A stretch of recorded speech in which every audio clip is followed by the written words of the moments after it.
Fort Myers water crisis, what you need to know about bacteria contamination and city protocols. Fort Myers openly acknowledges it failed to follow proper procedures after water tests revealed the presence of coliform bacteria in its supply last November. And this is the part most people miss. The city recently issued a formal legal notice admitting that its staff did not conduct the mandatory retests by the end of December, as required by health and safety regulations. Instead, the city assumed the initial November test results were inaccurate and chose not to take immediate action. But here's where it gets controversial. The Florida Department of Environmental Protection challenged this decision, demanding that the city carry out the retesting. When the city complied last month, all 9 follow-up samples tested negative for coliform bacteria. To clarify, coliform bacteria are usually harmless in small amounts, but according to the Environmental Protection Agency, elevated levels can signal the possible presence of E. coli, a far more dangerous bacteria originating from fecal contamination that poses serious health risks. Given this, Fort Myers' delay in retesting raised significant public health concerns. The city's legal notice also advised residents who are pregnant or have weakened immune systems to consult their healthcare providers if they have doubts or worries about drinking water from the city supply. Adding another twist, some city officials appeared caught off guard by the situation. Councilwoman Teresa Watkins Brown admitted she only became aware of the issue after receiving the notification letter in the mail. "I just opened my mail and saw the letter. I didn't know about this," she said, noting she had requested Fort Myers Public Utilities Director Richard Moulton to address any media questions regarding the matter. Importantly, the city denied any reports of illnesses linked to the water contamination, but questions linger about the delay and communication gaps. Could more proactive transparency and quicker response have prevented public alarm? Should officials be held more accountable when safety protocols are overlooked? This episode opens a vital conversation about how cities manage water safety and public trust. We'd love to hear your thoughts. Do you believe Fort Myers handled this responsibly? Or was this a serious misstep?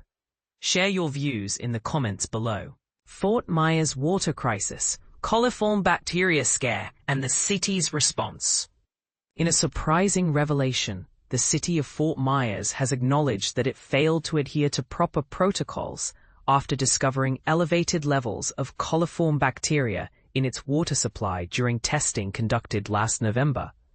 This admission raises significant concerns about public health and safety, especially since some city officials claimed they were unaware of the situation until it was brought to their attention through a letter. First Ward Councilwoman Teresa Watkins Brown expressed her astonishment, stating, "I just opened my mail and saw the letter.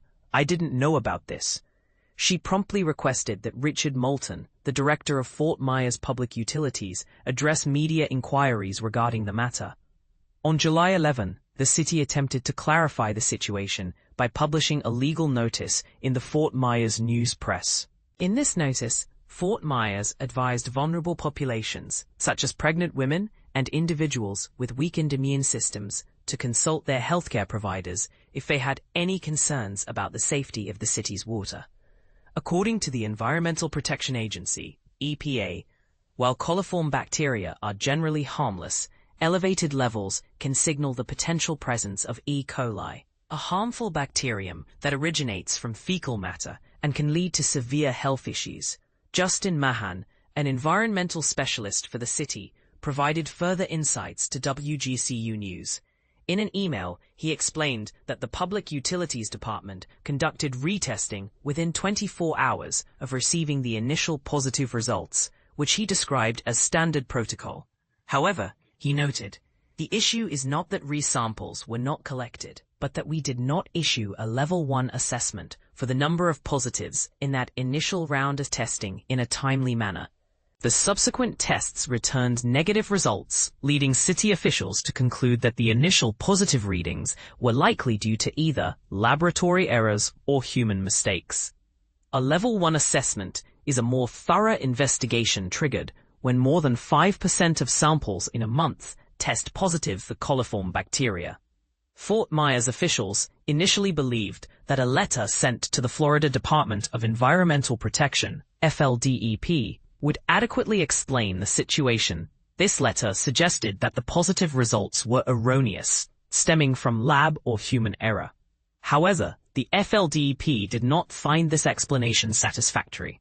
The city has emphasized its commitment to water safety, stating that it conducts approximately 90 tests each month and has not detected any further positive results, including tests performed on June 13th, which were also negative. Mahon clarified that the issue was not related to the frequency of sampling, but rather to the documentation and reporting submitted by the city, which did not align with FLDP timelines.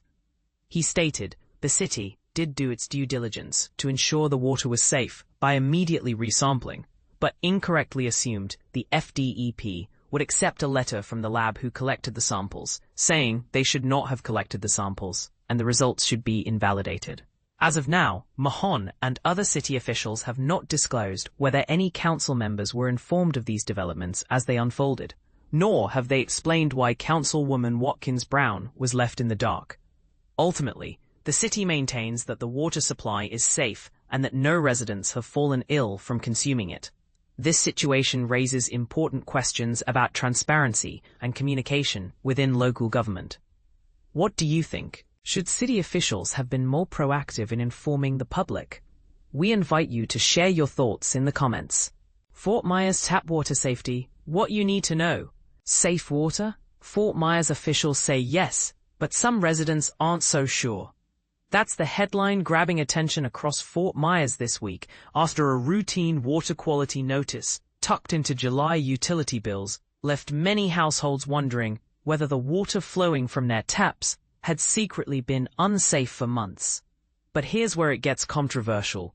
The city insists nothing was ever wrong with the water itself, only with the way the information was, or wasn't, shared. What triggered the alarm? In November 2024, laboratory tests showed that just over 5% of the city's monthly drinking water samples contained coliform bacteria. Coliforms are naturally occurring microbes often found in soil or vegetation. By themselves, they rarely make people sick. Yet their presence can act like a warning light on a car's dashboard, signaling that something in the treatment or distribution system might have allowed outside contaminants to sneak in. EPA rules are clear.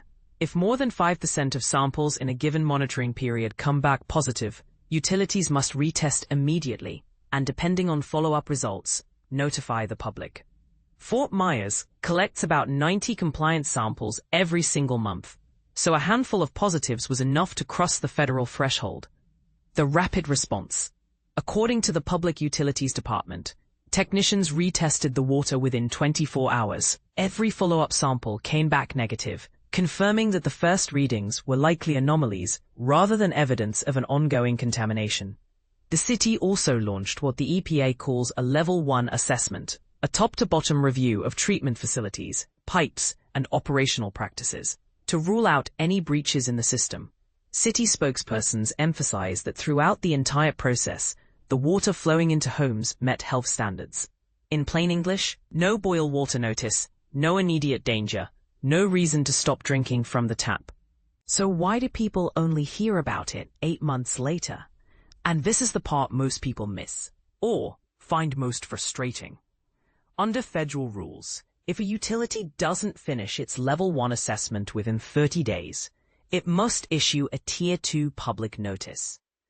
Because Fort Myers didn't complete the paperwork until June 2025, the alert window slid right into July, long after the initial scare had passed. The city says it followed the letter of the law. The notice ran in a local newspaper of daily circulation and was slipped into every water bill. Still, the timing raised eyebrows and tempers. Resident Ryan Azores put it bluntly, "It's the first I'd heard of it. That's something that should have been brought up immediately." Mayor in the dark.